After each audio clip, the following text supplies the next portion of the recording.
ចបងខំស្រង់ដងចិត្តទូនឹងចង់ហាស្ដីតែហាមិនចេញមនុស្សស្រឡាញ់អើយឃ្លាតពីគ្នាអោបពីក្បត់បៀមជួចត់ព្រួតតែនក្រមគ្រី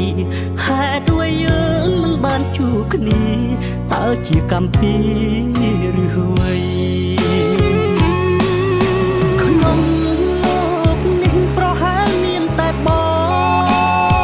ងដែលព្រមឈឺចិត្តណាចរណៃអោបឈ្មោះក្បត់ព្រួតមនុស្សស្រឡាញ់ស្ទើរខ្សែព្រាត់ព្រុងអនាគតស្រីឲ្យអូនឈឺចិត្តមួយគ្រាមានជុំបាស្មិនយល់ថាបងសាវ៉ាតែចង់ប្រាប់មនុស្សក្នុងលោកកាថាប្រុសម្នាក់នេះស្មោះអូនមួយចិត្តបេះដូងប្រកុលអូនមិនដែលប្រែឡើយតែសុំទុំចិត្តស្មោះត្រានត្រើយឃ្លាតមួយគ្រាហើយព្រោះស្ងួន